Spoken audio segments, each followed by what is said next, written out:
Já vai liberar em alguns segundos. Bom, já está no ar. Oi pessoal, boa noite, sejam muito bem-vindos. Nós vamos começar aqui em alguns segundos essa live. Nós vamos falar sobre o futuro incerto para o Brasil, né? Isso. Só um instantinho só, deixa eu... Vai estar com a gente aqui o deputado Paulo Martins e o Rodrigo Cias, né, que é do Instituto Brasileiro Conservador, vai estar ajudando a gente aí na mediação. Eu vou estar participando também aí, conversando e tentando não atrapalhar eles, né? É um grande desafio, mas sejam todos muito bem-vindos, tá? E Paulo está a postos aí, Paulo?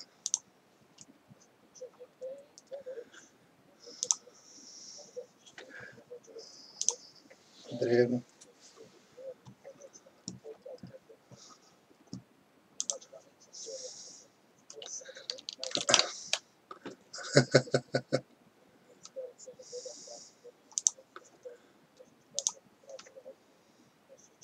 Paulo está em Curitiba, né, Paulo? Como é que estão as coisas? O tempo aí tá bom?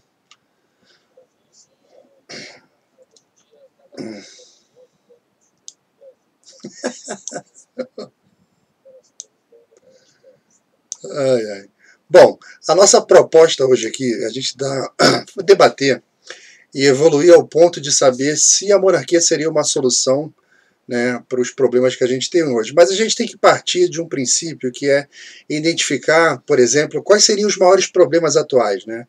Se a gente acredita que existe solução dentro desse modelo, da forma de governo, o melhor passo que a gente faz inicialmente é identificar quais são esses grandes problemas que nós temos hoje e como que aquela outra máquina trabalha com isso, que é uma analogia que eu gosto de fazer.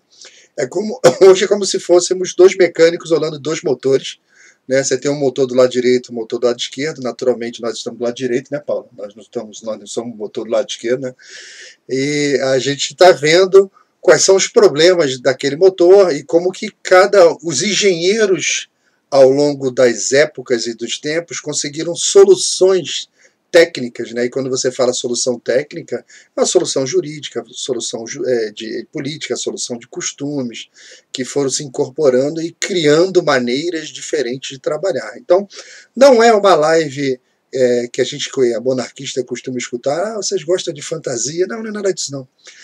Hoje a gente está falando aqui sobre mecanismos e como que as coisas funcionam. É um debate propositivo, para circular ideias, para a gente debater. A gente tem a mais absoluta certeza que o assunto não vai acabar hoje, né? Porque nós vamos fazer uma lista assim, do que seria interessante a gente falar, e deram 61 itens, então é impossível comentar. Do meu lado, do meu lado. Como é? Ai, ai, ai. Então, dentro desses 61 itens, né? Antes de eu continuar, deixa eu ver que o Rodrigo quer comentar alguma coisa para a gente aí, Rodrigo. Se apresenta, fala aí, fica à vontade.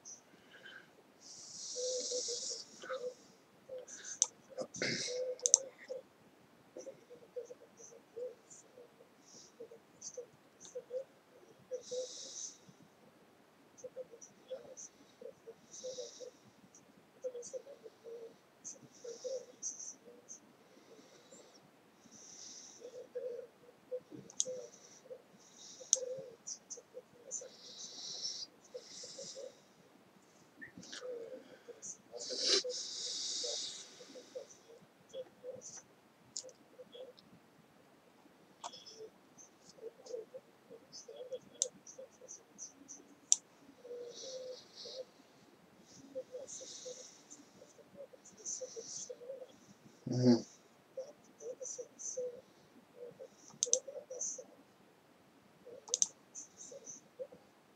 Uhum.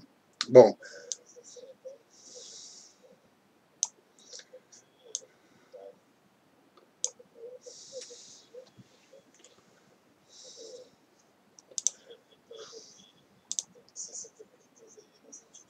não, não, não, não, não.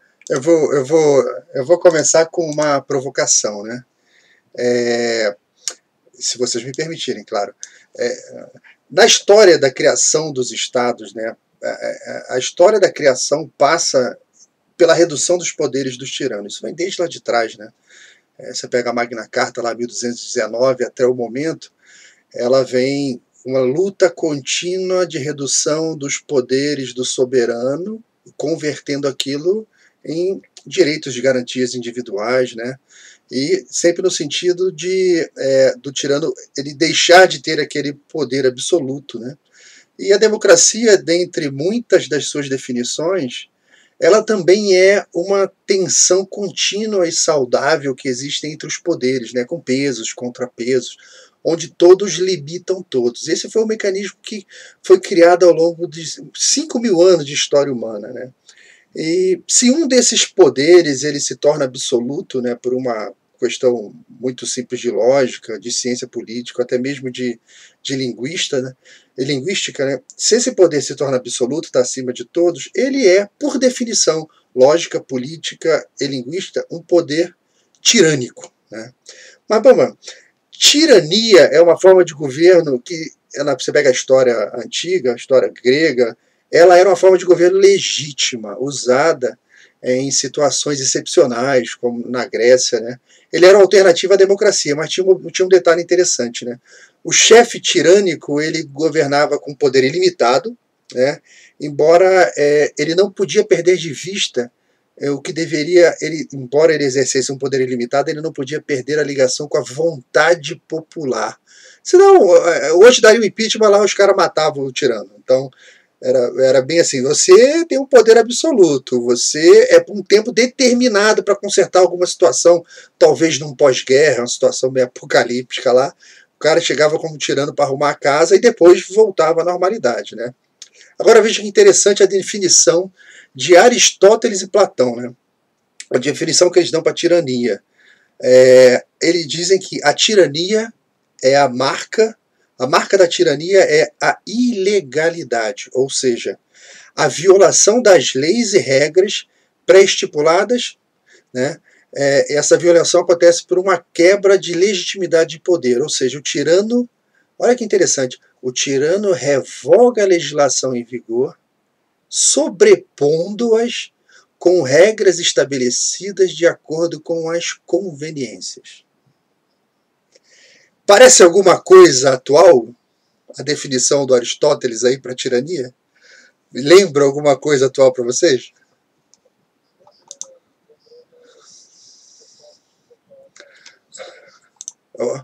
Não é, não é o Batman.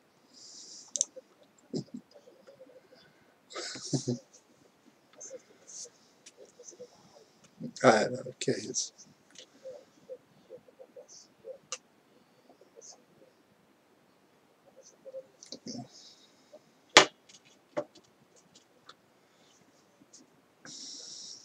Deu uma travadinha. Deu uma travadinha.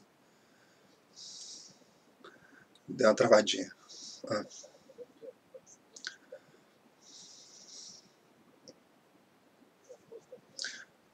Deu só uma travadinha.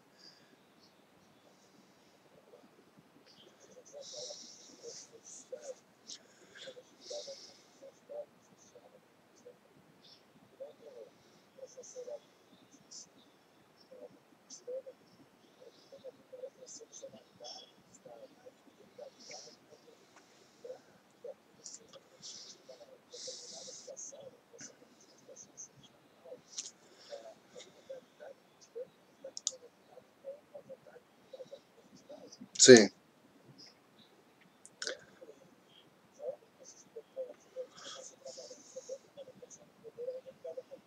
Ah, perfeito.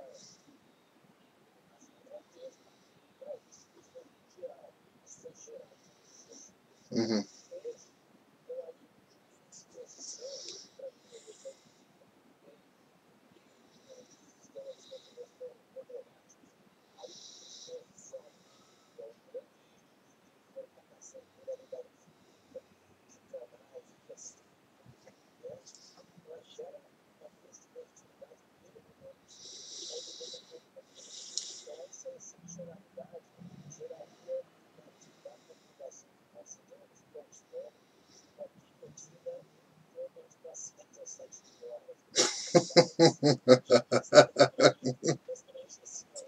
Tramontina, né? É Tramontina.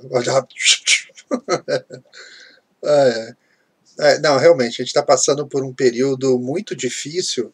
Eu não sou advogado, né? Nós, eu não sou, mais que o Rodrigo, não sei se tem alguma formação jurídica, mas a gente escuta muitas pessoas do direito, de todos os lados, né? E eu costumo tentar entender, eu pego a carta, né, a Constituição, a gente daqui a pouco pode falar, eu acho um tema interessantíssimo da Comissão Afonso Arinos, que foi uma comissão que foi criada antes da nossa Constituição, era uma proposição de Constituição e foi jogada fora, mas daqui a pouco a gente volta para lá. Mas quando você... Grande, grande, nossa.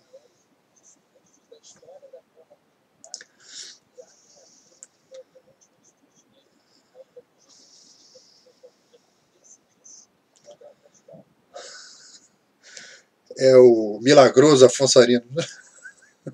Tá, tá. Então, você pega a Constituição, tem coisas que ela é muito clara, tá?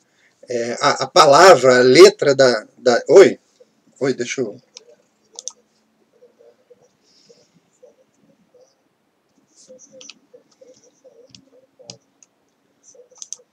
Então, virou monólogo. Peraí. Mas vocês estão me ouvindo, né? Tá, então dá uma pausa aqui. Abre o link da live, né? E veja se vocês conseguem se ouvir aí. Vai sair áudio duplicado.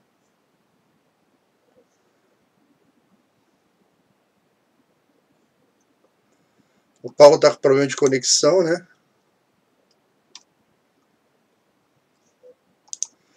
Aqui o YouTube está me dizendo que o status da transmissão está ruim.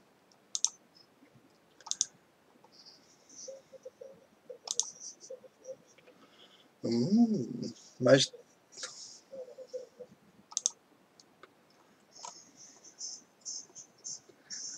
fala aí.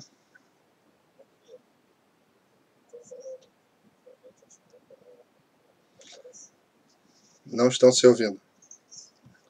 Então, peraí, só um instante.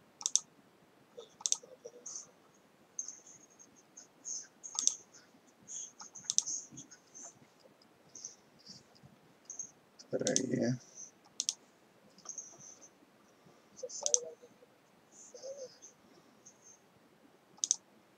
Vê aí, fala alguma coisa aí. Fala.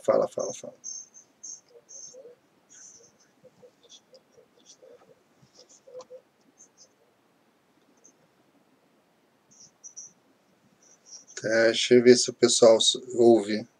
Pessoal, fala nos comentários aí, pessoal, ver se vocês conseguem ouvir o resto da turma.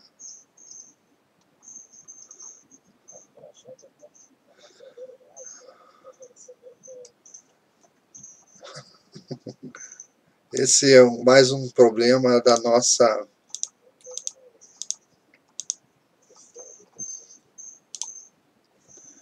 Esse é mais um problema da nossa privatização, né? A gente privatizou para 4, 5 empresas e... complicado. Ah,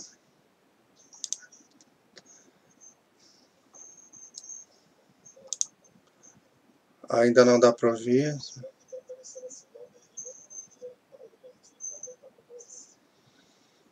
Tem um lag que ele dá de uns 5 segundos até mudar uma imagem nossa para o que o pessoal está vendo, tá?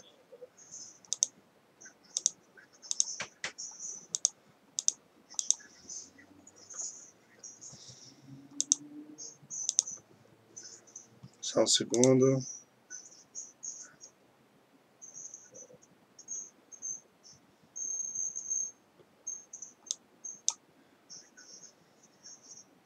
Vamos lá, ver se o pessoal consegue ouvir agora.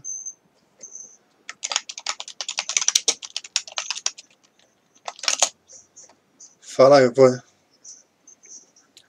vocês têm que ficar falando.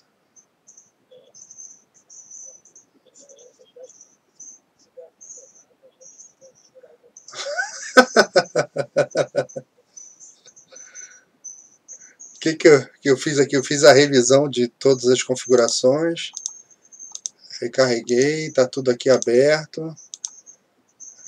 Ele só diz que a configuração está ruim, né? Configuração não, que a transmissão não está tão boa.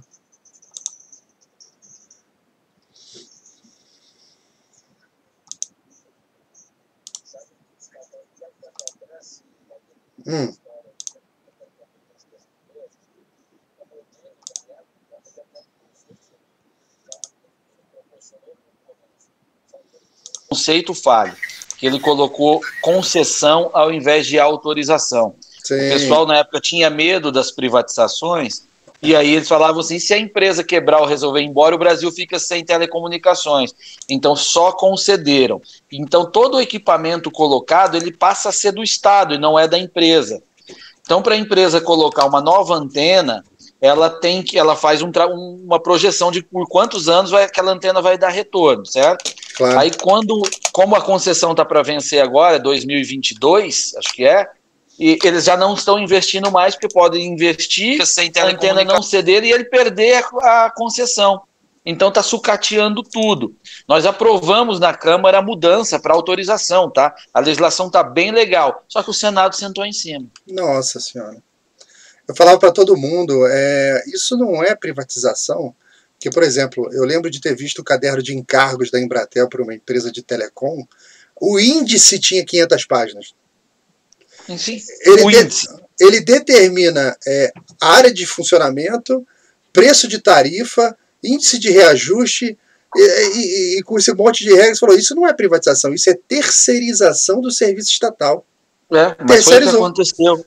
Tanto que as companhias que adquiriram aquelas que exploravam o telefone fixo, elas têm um custo enorme, porque elas são obrigadas a manter o cabeamento a cada 200 metros, um orelhão, que ninguém usa mais, são destruídos, sim. E elas têm que manter, sob pena de serem multadas pela Anatel o tempo inteiro. Nossa. A lei é um organismo vivo. Ele tem que mudar conforme o andamento da sociedade, as tecnologias, claro. Os costumes. Claro. Agora, eu acho que agora está ouvindo, hein? Verifica aí se normalizou. Parece que normalizou. Normalizou, todo mundo ouvindo? Acho que sim. Refresh aqui nas configurações. Então, se o pessoal não ouviu, o pessoal ouviu só o meu comentário, aí tem que voltar ao comentário inicial do Paulo. Ainda bem que foi logo agora no começo, o pessoal avisou. Que o Paulo fez o comentário logo após quando eu expliquei a questão da tirania, né? Isso, né? Eu estava falando sobre a legitimidade, que era um conceito chave para a gente trabalhar a questão da ciência política e fazer as análises do que pode funcionar, do que não vai funcionar. E sobre a excepcionalidade da tirania que ocorreu historicamente, como você bem citou, ela também carecia de uma legitimidade, não era baseada só na força. E a excepcionalidade, que era ilegal, mas no sentido positivo do termo, ela advinha de uma conexão entre a necessidade popular, que aquelas leis e aquela situação não correspondiam, e por isso estava legitimado o tirano para resolver o problema momentâneo. Se ele não resolvesse, ou a partir da resolução e passasse a trabalhar simplesmente para sua própria manutenção de poder, estava automaticamente rompido o seu lastro social para manutenção do poder, o que o levaria a uma guilhotina afiadíssima e sem nenhuma condição de defesa. Rompe a ligação do pescoço com o corpo também, né? Isso aí. A legitimidade é pescoço. Se a gente fizer uma analogia da política com o corpo humano, a legitimidade está aqui, ó. Essa é a conexão. Perdeu, a cabeça cai. Rompeu, né? Então, por exemplo, que eu estava explicando antes, a gente aqui não tem advogado aqui, né? A gente está falando a partir, também não tem cientista político, eu sou da área de tecnologia, trabalho há 30 anos na área de TI. A gente vai se inteirando com questão de até uma necessidade cultural, né, de estar entendendo aquilo que está em volta da gente, as coisas que estão acontecendo. A gente acaba lendo muita coisa, escutando muitas pessoas. E o que assim, a minha interpretação leiga, né, claro que pode ter juízes, advogados, o pessoal que vai estar aí assistindo a gente ter algum entendimento diferente, então eu dou o entendimento de um cidadão comum, que é aquele mesmo que aciona a guilhotina, né, que é o povo. Então o meu entendimento aqui popular é o seguinte: você pega a Constituição hoje, que a gente começou a falar de tirania, Constituição, um assunto que remete lá ao TSE, e não existe, não tem na Constituição nossa a palavra pandemia. Não tem lá. Não tem previsto nada relativo a isso, né? Mas lá diz o seguinte, né? Porque o nosso Constituinte lá de 88, ele vai lá e coloca o artigo 5º, todo preocupado com direitos individuais, né? Ele vai lá e fala que o artigo 5º é uma cláusula pétrea, né? A cláusula de pedra, então você não pode alterar aquilo, né? Ele cria um mecanismo complexo e quase que irrealizável para garantir aquilo, né? Mas para você, por exemplo, sustar temporariamente as garantias individuais, só com o estado de defesa e estado de sítio. Está na Constituição, está escrito lá. Estado de sítio, gente, só para dar um exemplo, é guerra. É um ataque, tem bomba caindo nas nossas cidades, assim. E, nesse caso, os direitos podem ser suspensos por quem? Está escrito lá. Pelo presidente. Olha só, tem um processo. Ele pode ser suspenso pelo presidente, após ouvir o Conselho da República. O Conselho da República, você vai ver, é presidente do Congresso, presidente do Senado, presidente daqui, dali, um monte de gente, né? Ele tem que ouvir o Conselho da República, o Conselho de Defesa, e depois que eles decidirem o que vai fazer, passa por uma revisão do Congresso.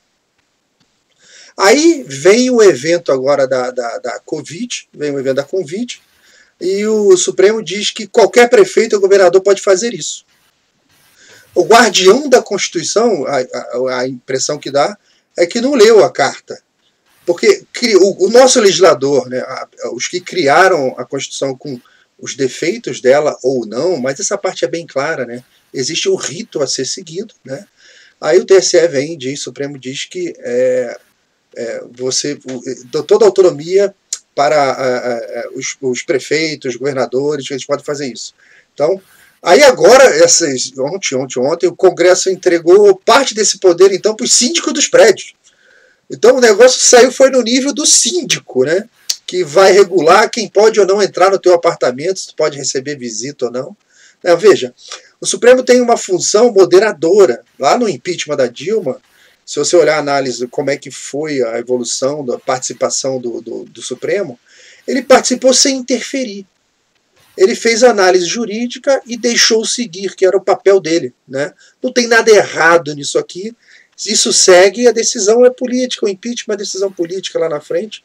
Não tem nada errado aqui na forma e vida que segue. Ele só errou lá no fim, quando o Lewandowski fez o fatiamento da punição, né? Sem embasamento jurídico nenhum, né? E hoje, por exemplo, quando ela diz que a autonomia do município retira poder executivo, mas o município vai lá e abre. Aí o Supremo manda fechar. Aí ele deixa de ser o moderador jurídico e passa a ser o órgão que decide quem vai abrir ou não. Ele usurpa uma função que é de outro poder. Passou a defender uma posição entre todas as correntes em circulação. E a nossa Constituição não é uma corrente em circulação. Esse, para mim, é a minha análise do grande problema que a gente está vendo agora, da atuação do nosso judiciário, que é um dos poderes, né, que está ali. Lembra da check and balances, né? E aí, Paulo? Perfeito. Eu queria fazer uma observação sobre esse ponto que você disse, que no processo de impeachment o Supremo foi neutro, ele acompanhou, observou, ele conduziu conforme a Constituição. Você esqueceu de um detalhe, ele interferiu também, quando ele criou um duplo grau de admissão do processo de impeachment, algo que não estava na Constituição. É que é um fato que hoje é um fato menor e a gente às vezes esquece, mas na época eles inventaram, eles reescreveram. Na Constituição está escrito que a Câmara processa, admite processo e o Senado julga. A Câmara admitiu, processou e eles criaram uma dupla admissão para o Senado também admitir. Entendi. Não estava escrito isso lá. Eles criaram um duplo grau de admissão. Ou seja, absurdo. Uma interferência no legislativo, né? Sim, uma interferência na Constituição mesmo. Eles reescreveram, eles, sem ser poder constituinte originário, eles inseriram um termo na Constituição, que não é uma mera troca de palavra, uma reinterpretação semântica, não, que isso pode ocorrer. Mas não, eles colocaram algo que não estava lá. Foi super grave aquilo. E depois a palhaçada conduzida pelo Lewandowski, que presidindo a sessão do Senado. Eu estava lá presente, eu vi aquilo, tá? Onde ele fatiou o artigo. Na cara o artigo dura, é um só, é o único texto, na cara dura. Eu estava sentado ao lado do Jader Barbalho. O Jader olhou para mim e falou assim: que porra é essa? Assustado. O Lewandowski conseguiu assustar o Jader Barbalho. Aí o Jader levantou, foi lá conversar com a turma, veio, sentou e votou a favor.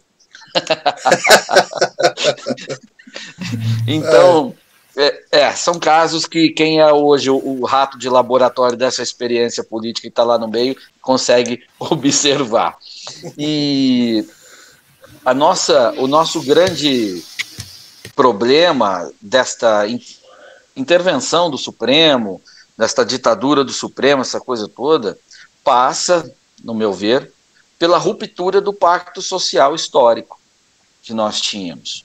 Né? Isso começa lá na República, né? Lá atrás, na proclamação da República, isso, que é a mãe de todos os nossos males atuais. Mas chegou-se alguns momentos que pelo menos o Poder Judiciário, ele não era um protagonista deste cabo de guerra entre os três poderes, ele até que era contido, porque mesmo os governos republicanos, os mais ilegítimos possíveis, aqueles primeiros, inclusive que não tinham legitimidade nenhuma, outros até que construíram uma mínima, né? Apesar de forjando histórica e tudo mais, sempre as indicações para o Supremo Tribunal Federal eram de pessoas que existiam para o universo jurídico. Sim. Elas existiam socialmente. Sim. Tinha uma história, né? Tinha uma história. Então, a banda de trabalho era menor, era uma outra. Então, você tinha uma qualidade ali. Os governos militares recentes também, enfim. O pacto social, ele vai se estressar, o tecido social começa a se estressar cada vez mais nos governos do PT, quando as indicações, que foram muitas, passam a não ter nenhum critério de legitimidade para o universo jurídico ou legitimidade social. Era apenas de interesse do partido. Veja que a população fica atenta a isso e todo mundo se assusta, especialmente no processo do mensalão, quando ministros petistas não se dão por impedidos para julgar o Zé Dirceu e protegem o Zé Dirceu. Sendo ex-advogado do cara, uma série de interferências. O Toffoli era assessor do cara. O Toffoli foi advogado do PT, né? Então ali você desperta, inclusive nos ministros mais antigos, uma corrida, um sentimento de que não, aqui nós temos que jogar pela conveniência. Rompe aquele paradigma. Para mim é o ponto grave. Note, inclusive, a mudança de comportamento do Gilmar Mendes, que lá atrás era o ministro que o nosso campo social elogiava. Sim. É bom lembrar disso. Verdade. Lembra disso. Então virou cada um por si, para o seu grupo, e às vezes se unem contra um inimigo externo, conveniência total. E aí passam a legislar, só como eles não têm lastro social de escolha para legislar, a legislação que eles produzem é horrorosa, e aí gera a tensão social que a gente está vivendo hoje. Você reparou que quando acontece essas situações, seja por excesso de qualquer um dos poderes, né?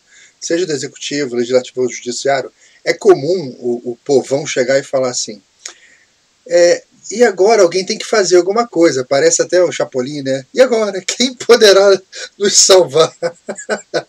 Aí aparece o Chapolin colorado, mas não é isso não. Mas existe esse sentimento natural do ser humano, do brasileiro principalmente, de falar assim, você vê a notícia na televisão e fala assim, caramba, isso é um absurdo, alguém tem que fazer alguma coisa.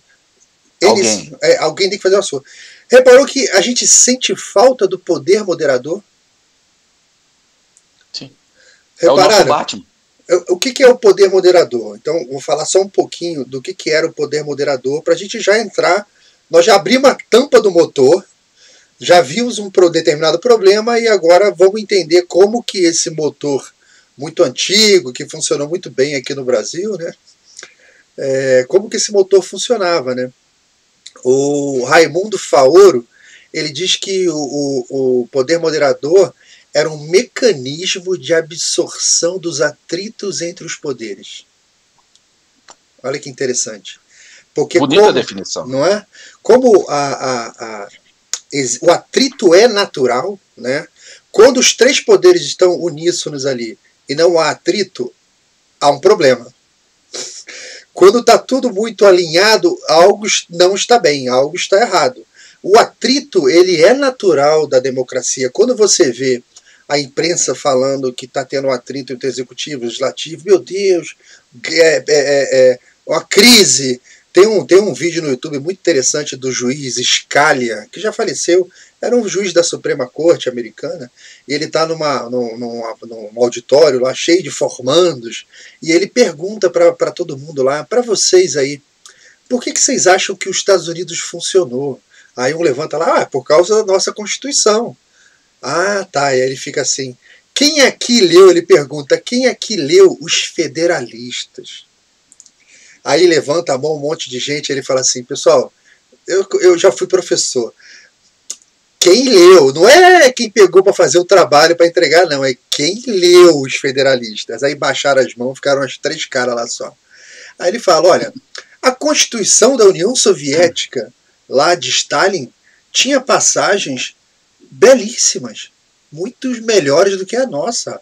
Lá dizia que, por exemplo, o governo de maneira nenhuma poderia impedir a manifestação popular sobre que tema fosse.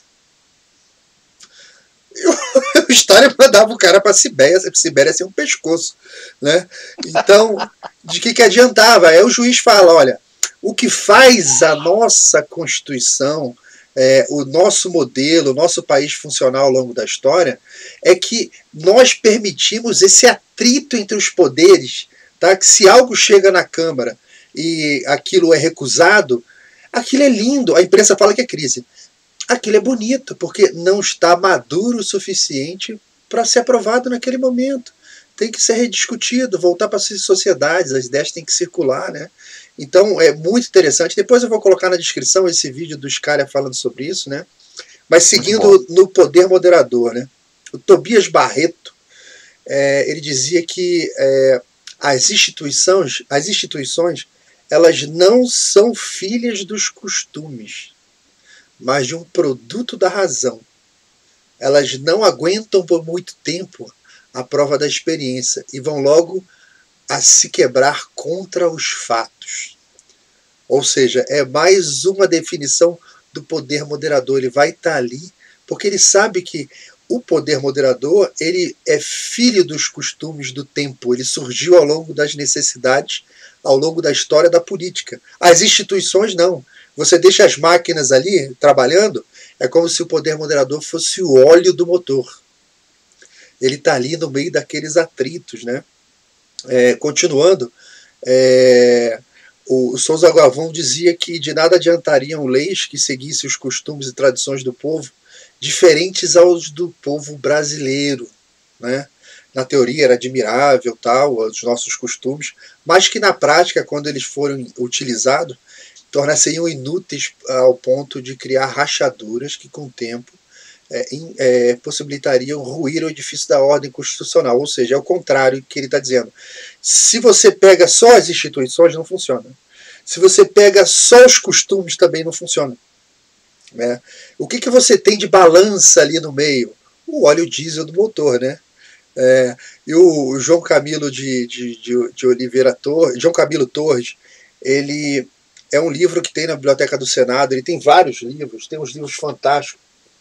João Camilo de Oliveira Torres tem um aqui, ó, Democracia Coroada. Esse é um livro é grande o livro. É um livro de R$25 lá na biblioteca. Esse é um livro interessante que quando ele começou a escrever, ele era republicano, né?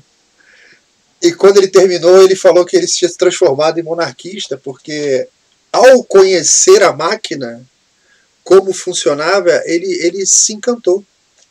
Se encantou. Então vou deixar o Paulo falar, o Rodrigo aí, sobre o nosso óleo. Está faltando óleo na nossa máquina. O motor está emperrando. Vou deixar essa bola para o Rodrigo primeiro, que eu falei antes. Vamos lá. O que eu acho é o seguinte, né? A gente tinha um óleo já comprovado, né, do poder moderador, aí, para usar sua analogia, que funcionou durante todo de 1822, né, até um pouco antes, até 1889, quando você tem o golpe da República, eles trocam o óleo. Então, fica faltando alguma coisa. E aí eles botam alguma outra coisa para azeitar essa relação. E essa coisa que entra são as Forças Armadas. E elas passam a tutelar todo o sistema. E o que eu costumo dizer é que as Forças Armadas acabaram... elas primeiro usurparam o poder do imperador para colocar um outro sistema no lugar. Depois viu-se que o sistema começou a não funcionar muito bem. E aí elas começaram a tutelar esse sistema. E essa tutela durou quase 100 anos. Que é basicamente de 1889 a 1985. Então, assim, você vai olhar a história da República, né? Enfim, Deodoro entra, tem uma série de revoltas, ele dissolve o Congresso, vira um tirano, né, naquela definição. Uhum. Depois ele briga com o vice, entra o Floriano, aí tem várias revoltas no Rio,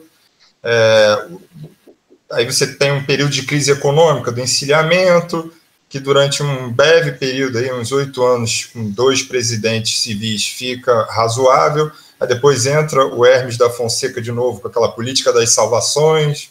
Quer dizer, ele foi eleito, mas ele, na verdade, usava as Forças Armadas para segurar. De 1922, né, no ano do centenário da independência, você vai ter o tenentismo, né, que aí já é uma subdivisão aí das Forças Armadas, né, criando uma série de revoltas, e você vai ter o último período da República Velha com um estado de sítio, né, que você até comentou qual era a definição do estado de sítio. Você tem, então, 4 anos de ditadura. E aí você chega em 1930, você tem uma encruzilhada. Aí quem que se mete de novo? As Forças Armadas entram, apoiam Getúlio, né? Uma parte que é aí um dissenso do acordo que você tinha, das políticas dos governadores. Aí Getúlio fica no poder, dá o golpe de 37, faz o Estado Novo com o apoio das forças. Depois ele é derrubado em 45, quando começa a ensaiar de ficar de novo. Ele entra, aí tem um período do Marechal Dutra, eleito democraticamente. Depois volta o Getúlio se suicida. Entra o Marechal Lott e segura o golpe contra o JK. E aí você vai levando isso até 1964, que aí eu acho que as Forças Armadas desistem de seu poder moderador e aí vão e entram no poder executivo mesmo. E aí isso dura 21 anos. E aí, bom, aí agora nós vamos sair. E aí eles colocam um poder moderador, entre aspas, né, que é aquele que todo mundo cita, né, que é o artigo 142, né? Aí eles se botam como poder moderador, mas eles passam a ser ignorados. Porque aí, com a democratização, eles começam a perder prestígio, uma série de questões, né? Enfim, eu não vou entrar nisso, mas eles perdem prestígio. E aí, qual passa a ser o poder moderador? A princípio, você tem um vácuo de poder, na minha visão. Só que, claro, não existe vácuo de poder na política. E aí você começa a fazer uma série de costuras, que é esse presidencialismo de coalizão. Uhum. E aí fica esse presidencialismo de coalizão, é o toma lá da cá, o PT aprofunda isso com mensalão e petrolão, né? Uhum. Isso aí, para mim, entre aspas, né, é um poder moderador muito mais feio, né? Que é você acaba com a fricção do sistema comprando os discordantes. Até que, finalmente, entra o atual presidente Jair Bolsonaro, que é, digamos assim, um total estranho para o sistema que foi montado em 88. E aí dá um bug geral no sistema. E aí quem entra como poder moderador? Aí o STF, que aí usurpa o poder moderador. Quer dizer, o poder moderador ele continua existindo implicitamente, mas é usurpado pelo poder da vez. De um dos poderes. Então, assim, a gente continua buscando, a gente é órfão do poder moderador. Imagina se você tivesse um imperador de fato, legítimo, né? Para falar aí o que o Paulo estava comentando. Se você tivesse um poder moderador legítimo, várias dessas crises talvez não existiam, ou pelo menos seriam superadas assim, muito mais rapidamente. Muito mais rapidamente, muito mais rapidamente. Não, sem dúvida. Na época do Mensalão, eu já estava no SBT e eu falava todos os dias aquilo. Se fosse um império com poder moderador, estava resolvida a crise. O imperador teria dissolvido aquele congresso corrupto, convocado novas eleições e a vida teria seguido. E não, o país ficou patinando naquilo e reelegeu os mensaleiros, os arquitetos do Mensalão. Inclusive tem um aí agora posando de grande herói, né, porque quer se valorizar no jogo atual, porque ele estava de fora e o partido dele é pequeno. Não tem patriotismo aí desse pessoal, não. Não acredito nessa história. Tem muita gente acreditando, mas enfim, isso aí a realidade se impõe, eu não estou preocupado com isso. O ponto que vocês colocam de poder moderador, veja, nós trocamos o poder moderador, o golpe republicano, pelo poder esmagador, que é o poder da força, que assume, e pior, como nós estamos falando de um golpe, de uma elite militar, naquele momento, que vieram para implementar as ideias da academia, e não de origem popular, que os soldados conhecem, que tem suas relações sociais. Não, vieram com ideias alienígenas. Teóricas, né? Que é o positivismo, teóricos, exatamente. E jogaram toda a história do Brasil e a sua construção social no lixo para fazer daqui a sua experiência positivista. Como não tinha lastro social nenhum, eu vou repetir isso muitas vezes nas minhas análises, porque é do ponto que eu parto, eles têm que vir o quê? O regime de força. E aí eles passam a ser o tutor e também esse lugar de poder moderador de todos, absolutamente todos os governos subsequentes. Sim, perfeito. Não é? Especialmente até 85. Ali ele se retrai, porque você já tem um mundo com outro conjunto de valores que nem já admitiria internacionalmente mais atuações como foram tidas no passado. Então houve ali uma retração, uma transformação cultural para o bem ou para o mal, e eles retraíram, mas agora está de certa forma de volta. Os militares estão no palácio. Eu não estou falando da figura do presidente Jair Bolsonaro, não. Ele foi eleito e ele não é militar há muito tempo, ele teve formação militar, e tem orgulho disso e tudo mais, mas não é. Ele é da casta política já, não é da casta militar. Né? No ministério hoje há mais militares do que nos próprios governos militares. Verdade. Então, essa tutela é permanente. Ela é permanente. E você não tem o poder moderador de fato legitimado pela construção histórica, servido como o fio que conecta a nossa origem ao futuro infinito. Sim. Ou o escudo.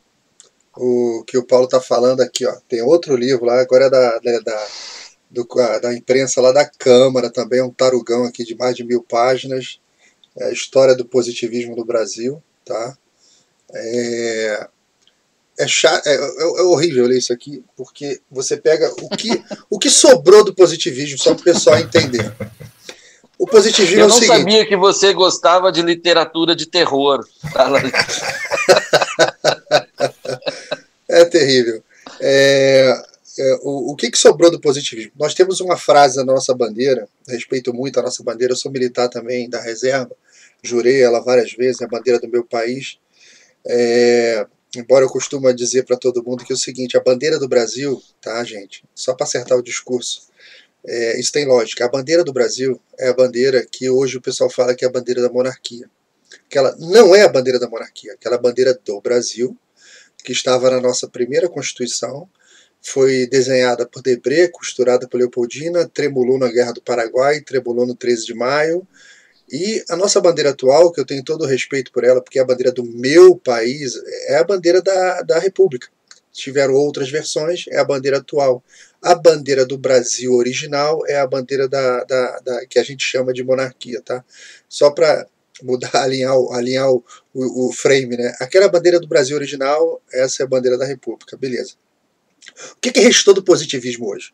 O positivismo é um negócio tão esquisito que ele virou uma seita com papa e igreja. Você vai no Rio de Janeiro, existe no bairro do Catete, ali perto da Glória, bairro da Glória, tem uma igreja positivista. Tá? Então, esse treco, essa seita, deixou uma frase na nossa bandeira. A nossa bandeira contém uma frase de uma seita que não existe mais. Ordem e progresso. Faz sentido. Ordem é legal, progresso, beleza, tal. Mas para o brasileiro em si, se eu pedir para explicar o que é aquilo lá, não tem o que explicar. É o que o Paulo falou. Eles pegaram esses conceitos teóricos, aplicaram. Não durou 10 minutos. Não durou 10 minutos. O Deodoro, para quem não sabe, por exemplo, ele cometeu o primeiro crime contra a imprensa no Brasil, que eu não sei por que a imprensa não fala sobre isso. Na Travessa Ouvidor do centro do Rio, Paulo tem que fazer aquele passeio lá no centro do Rio para te levar nesse lugar. A gente conversou isso. Na Travessa do Ouvidor, ali ficava um jornal chamado Tribuna Liberal, que era um jornal que metia o pau no Deodoro, não sem razão, porque está fazendo um monte de coisa errada. Então a função da imprensa sempre foi a de estar investigando, estar acusando, estar mostrando as coisas. Então o cara separou lá de um destacamento, mandou o destacamento na redação do Liberal. Os caras chegaram lá, quebraram tudo, todas as máquinas e sentaram o cacete em todo mundo, funcionário, o pessoal, os clientes que estavam na recepção para comprar anúncio de classificado. Minha mãe morreu aqui, eu vou botar um anúncio aqui de faleceu e tal. Entrou todo mundo no cacete. E tinha um operador de máquina lá chamado Romariz, que faleceu. Quer dizer, o primeiro crime contra a imprensa da história do Brasil aconteceu logo após a fundação da República, né? E pouco se fala disso. Aí depois o Deodoro não aguentou ficar, rasgou a Constituição, foi o que o Cias falou, fechou o parlamento, a Armada, a Marinha, que era fiel ao imperador, não tinha engolido muito bem esse negócio da República. Ele falou assim, peraí. A regra do jogo que você propôs, que o parlamento aprovou, a regra nova, é essa aqui. Como é que você vai rasgar? Rasguei, porque se não dá certo, agora eu que mando nisso aqui. Primeira revolta da Armada. Ele não aguentou, ele caiu, renunciou, foi embora. Aí, aquela Constituição dizia que só poderia ter uma eleição nova se fosse até em 2 anos de governo. Se ele renunciasse, ou saísse, ou falecesse, sei lá, 2 anos antes, né, de completar o início do mandato, tinha que ter uma nova eleição. Aí o Floriano já entrou e falou assim, não, esquece isso. Eu agora sou o presidente, tá? Mas a lei lá diz, não, esquece. Já entrou ilegítimo. Mandou, poucas pessoas sabem, Rui Barbosa era dono do Jornal do Brasil, que sentava o cacete no Floriano. Floriano mandou matar o Rui Barbosa.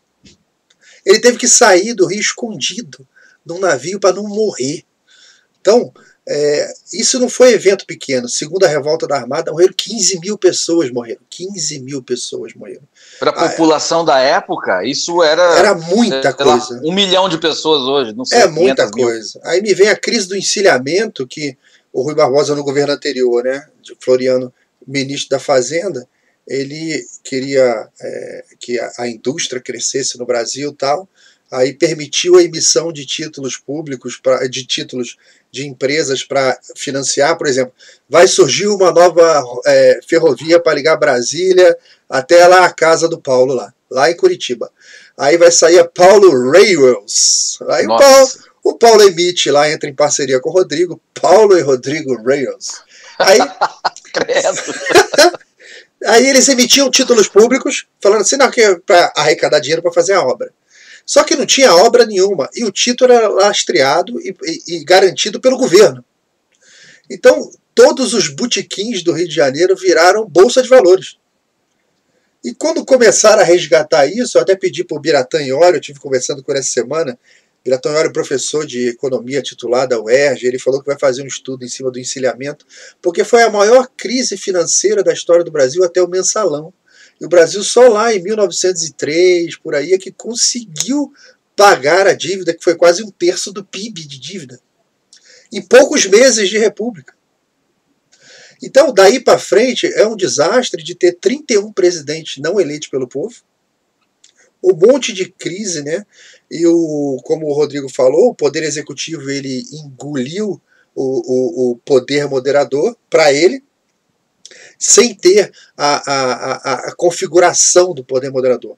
Que aí me vai para uma segunda etapa aqui do meu comentário, que é, para a gente continuar o debate, o que fazia o poder moderador naquela época, né? Então, é muito simples. O que o poder moderador fazia? Depois eu vou abrir para o Paulo comentar. Ele podia convocar a Assembleia Geral do Parlamento, extraordinário ou não, né? Por exemplo, se tinha alguma coisa muito importante para resolver no país e estava em férias, ele podia convocar o Parlamento. Tá? Ele sancionava os decretos e as resoluções da Assembleia Geral, né? Todas que tivessem força de lei tinham que passar por ele, que não é muito diferente hoje, que o presidente faz, passa por ele lá, né? Faz parte do jogo, né? Ele podia prorrogar ou adiar a Assembleia Geral. Tá? Como o Paulo falou, ele podia dissolver a Câmara dos Deputados e convocar novas eleições, que acontecia diante de crises sem soluções. Né? Alguma coisa acontecendo nesse sentido. Aconteceu na Espanha recentemente 2 vezes. Né? Porque no início do ano legislativo, acontece na Inglaterra, tem uma cerimônia que é muito bacana, tem na internet, que é quando a rainha fala, tem a fala do trono, né? Aqui acontecia no Brasil também. O primeiro-ministro, junto com os ministros, eles redigem o que é o plano para aquela legislação, né? Tem que melhorar a educação, tem que melhorar saneamento básico, tem que melhorar um monte de coisa e tal.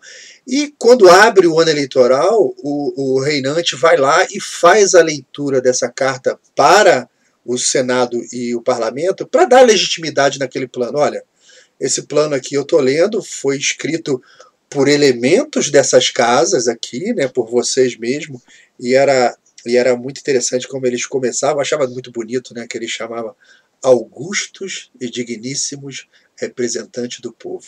Eu acho muito bonito, né? Sempre todo o discurso lá, a leitura, começava assim. E eu adoraria que alguém um dia me chamasse de Augusto Digníssimo. Eu ia adorar. Imagina a Glaze sendo chamada assim. Bom, o poder moderador, diante de uma crise, como o Paulo falou, chegou o mensalão, tá? Aquela bagunça no Congresso. Você não sabe quem é culpado, quem é inocente, não interessa. Vá se defender na justiça. Você não pode permanecer naquele cargo, que é um cargo de confiança do povo, com uma suspeita dessa em cima. O rei tem o poder de dissolver e convocar imediatamente novas eleições. Né? O João Camilo de Oliveira Torres ele fala um negócio muito interessante, que o poder moderador ele era uma espécie de limitação dos poderes do imperador. Mas como assim? Sim. Se ele não tiver obrigação nenhuma, ele pode tudo. Quando você define o que o poder moderador faz, ele entra num perímetro, numa caixinha, e ele pode fazer aquilo. Ou seja, o poder moderador que é tão criticado no sentido de que mas o cara tinha um poder enorme, ele pode fazer isso, pode fazer aquilo. Não. É o contrário, na evolução histórica, aquilo é uma redução enorme de poderes e coloca ele numa caixinha que é o bloco do motor. Ele está como óleo ali, não está esperrando para todo lado. Ele está contido ali dentro do bloco do motor, ajudando aquelas engrenagens. Né? Então, o poder moderador ele podia nomear e demitir ministro de Estado, perdoar e moderar penas. Né? Ele podia reverter sentenças.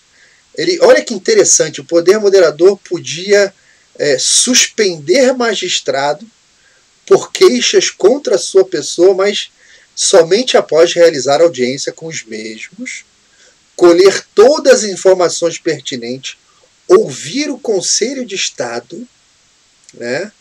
Aí os magistrados perderiam os cargos deles efetivamente, somente, e tudo isso após o devido processo legal. Isso é interessante falar, que o poder moderador nunca poderia tomar a decisão sem antes ter escutado o Conselho de Estado. Se ele tomar uma decisão sem ouvir o Conselho de Estado, ele tem que se explicar. E muito. Tá? E isso atentava até contra a autoridade dele.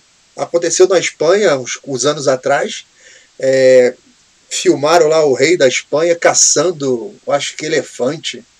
Aquilo pegou tão mal que ele teve que renunciar para o filho dele entrar, né? E o pessoal que fala que não, o cara vai ficar lá para sempre, ele vai ficar para sempre se ele fizer a coisa certa. Se ele fizer errado, ele está na rua. E quem vai assumir a banana é o filho dele, nem o pai que é o mal para o filho, né? Isso. Vamos lá, se deixar eu falo demais. Perfeito. Essa sobre o poder moderador aí, as observações iniciais que você fez, acho que, e tudo tem uma lógica. Sim. Ela é sim a limitação de poder do imperador. Ele ali dentro daquela caixinha, ele não pode ir além, e isso. Aí ele também não pode perder. Então, por isso que ele significa a estabilidade. Sim. Por isso que não há razão nenhuma para ele ficar dissolvendo o Congresso conforme o humor dele. Não tem sentido. Isso só traria instabilidade e colocaria a posição dele em risco. Sim. Então, ele não tem interesse nenhum em dissolver um Congresso sem razão. Esse Sim. É o ponto 1. Aquele poder de convocar as assembleias extraordinárias, aos olhos de quem vê agora, pode parecer também um poder. Para que ele tem isso? Isso é poder demais. Não, isso fazia sentido para a época. O Congresso da época não se reunia toda semana como se reúne o Congresso de hoje. Era um Brasil que as pessoas andavam a cavalo e de navio. Então demorava para organizar as coisas. Então, diante de uma situação de emergência, seja de invasão, enfim, qualquer coisa de grande porte que significaria uma ameaça ou uma necessidade urgente para o Brasil, ele poderia convocar uma sessão extraordinária e não esperar que a sessão ordinária ocorresse como estava previamente marcado. Sim, então tinha toda essa lógica. Tem um outro ponto que pouco se diz sobre essa história da hipótese de dissolver o Congresso, que eu acho que é muito interessante, porque ele gera, antes de qualquer coisa, um autocontrole no parlamentar.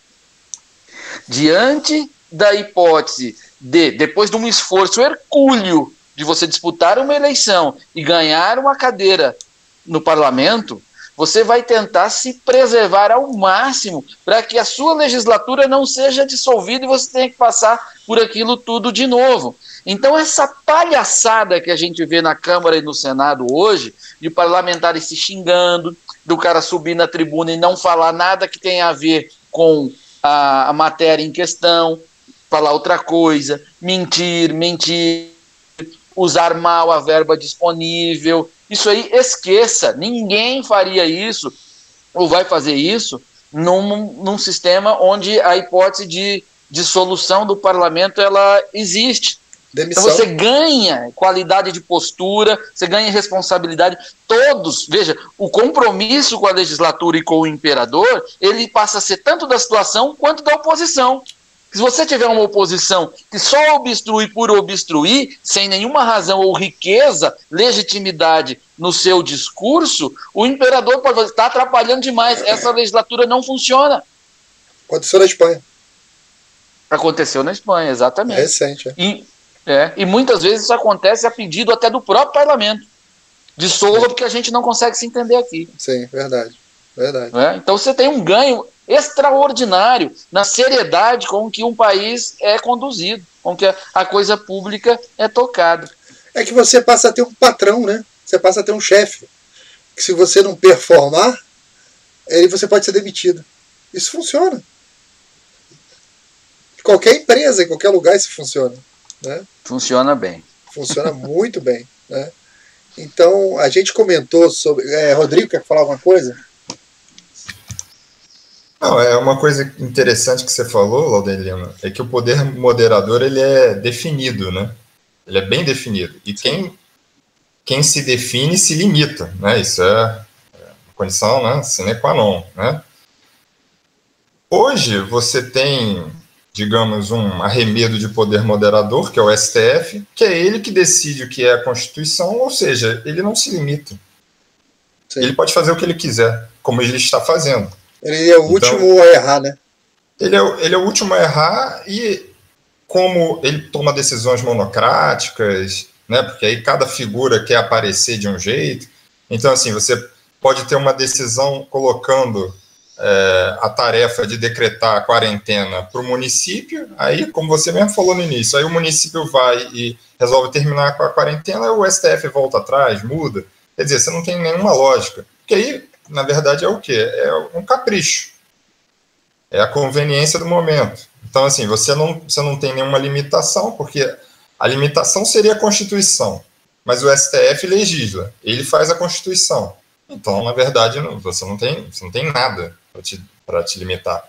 E aí fica essa insegurança jurídica total que a gente tem. Sim. Já no caso do poder moderador clássico, você tinha todos os limitantes e todos os ritos, né? Para você convocar o parlamento, para você dissolver o parlamento, para você, por exemplo, se ele fosse dissolver o STF, você teria toda uma negociação, né? Você teria todo um rito, toda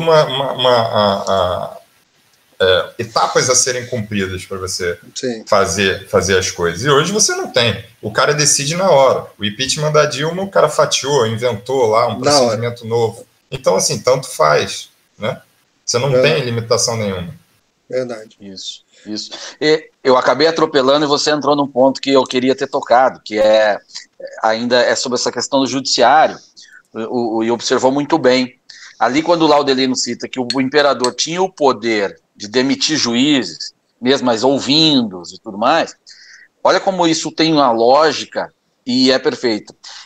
Hoje, o grande desequilíbrio que ocorre é porque, na prática, os outros poderes não conseguem se contrabalancear com o poder judiciário.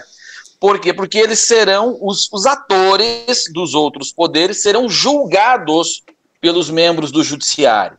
Então, na Constituição atual, o impeachment de um ministro do Supremo Tribunal Federal, ele pode ser desencadeado pelo presidente do Congresso Nacional, certo? Certo, que é o presidente do Senado. Mas, se ele abre o processo contra um ministro do Supremo Tribunal Federal e o plenário do Senado fala, não, o ministro vai ficar, porque ninguém vai ter certeza de que aquele ministro vai cair e depois os seus denúncias que podem ocorrer venham a ser julgados por aquele ministro que pode vir a persegui-los, ninguém abre o processo. O controle sobre o judiciário acaba não existindo, diferente da hipótese do poder moderador, onde a figura do imperador ela não era atingida, porque ele não tinha responsabilidade sobre a administração ali, ele não era o poder executivo. Então os processos, a não ser que fosse por crime comum, ele não seria julgado por esse cara, então não haveria esse risco. E nem ele teria o interesse de simplesmente formar um judiciário amigo. Essa era a lógica. Hoje, a Câmara dos Deputados e o Senado mal conseguem barrar aumentos para o Poder Judiciário, porque tem medo da perseguição. A gente recebe toda hora. Eu recebo no meu WhatsApp, representante de associação de magistrados e não sei o quê, que fazendo observaçõezinhas. Veja como é importante o Poder Judiciário, vote conosco. Agora, em pandemia, eu recebi mensagem de cara preocupado que não ia haver progressão de carreira de juiz. Putz. Tá numa ilha, né? É, um descompromisso pleno. Que causado por esse desenho que não é eficaz. Sim. Da nossa Constituição de 88, ainda mais comparado com a nossa Constituição originária de 1824. Aí é covardia. Nossa, aí é covardia. O Ives Grandra falou que a Constituição de 1824 ela era bastante enxuta e ele a considerava ainda a melhor Constituição que nós já tivemos. A que nos dava mais direitos, né? É uma coisa bastante...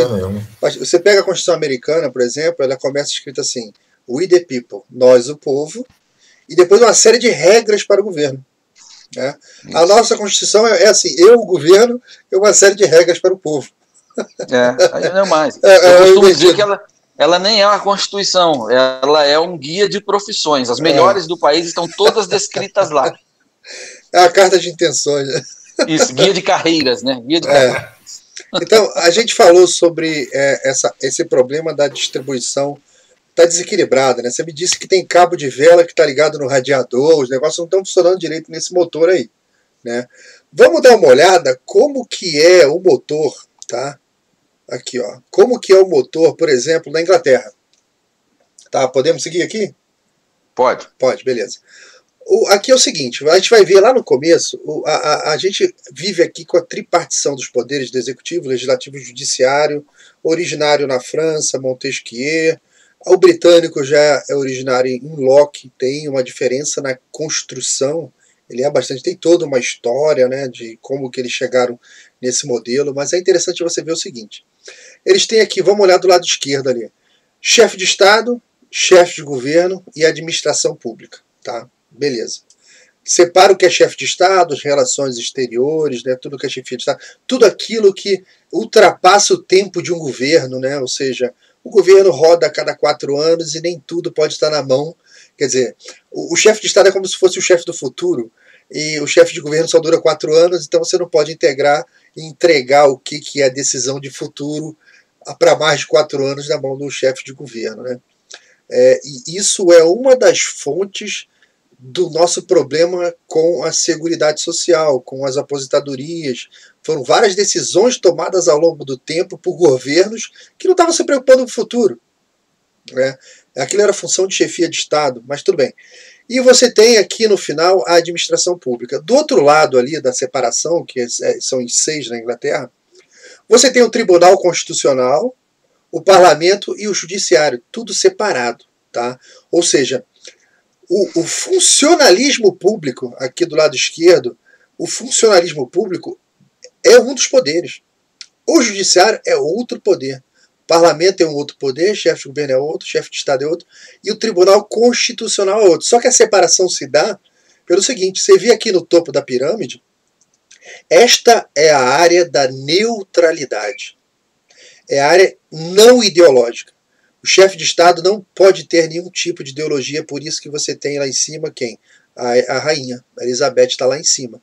Quem viu aquela série The Crown, série fantástica, magnífica, recomendo para todo mundo olhar essa série e ver o que faz um chefe de Estado, tá?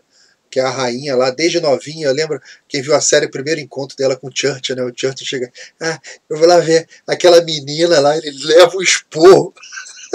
Ele chega em casa para a mulher dele e fala assim, levei um esporro dela. A mulher, what, Churchill? Com essa idade?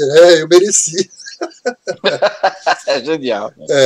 Então, é a área da neutralidade, chefe de Estado e Tribunal Constitucional. Ou seja, repara que o chefe do governo, ele está no mesmo nível do parlamento, que é o nível político e ideológico. O chefe do governo não nomeia ninguém para tribunal nenhum. O perímetro dele é político. Discussão política.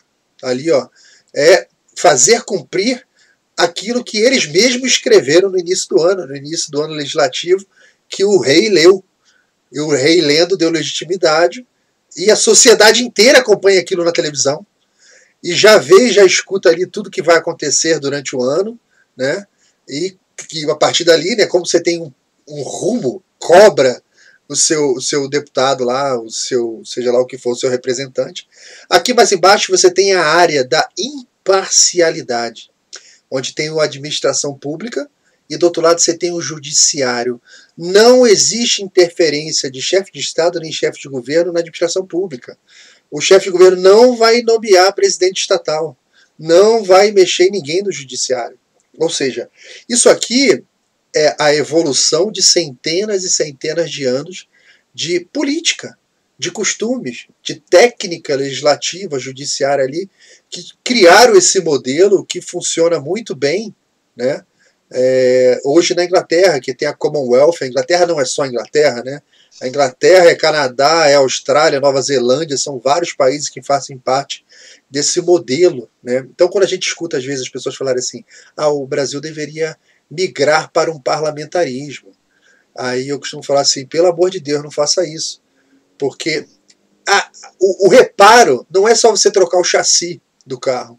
Você tem um monte de coisa para fazer o ajuste fino da máquina. Então, se você troca o chassi, bota um motor novo e só, aquilo não anda, não performa, não faz curva, capota, tem um monte de problema que você tem que ajustar. Então, graças a Deus, nós temos no mundo muitas referências do que funcionou e do que não funcionou. E a gente pode, eu tenho certeza absoluta que se um dia fôssemos para esse desenho que eu mostrei aqui para vocês, Isso é muito difícil a gente ir. Seria mais provável a gente ir para um modelo ibérico, que, por exemplo, é o da Espanha, é o de Portugal. Portugal tem um chefe de Estado, o presidente, tem um primeiro-ministro e tem o chefe da Câmara, o Rodrigo Maia, deles lá. Os três se equivalem em poder. E os três se limitam. É um desenho diferente, tá?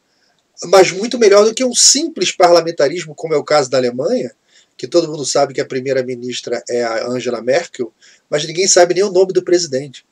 E o presidente é eleito de um partido. Como que você vai ter a isenção de estar acima dos poderes, podendo tomar decisões e equilibrar essa máquina, se você pertence a uma corrente política, né?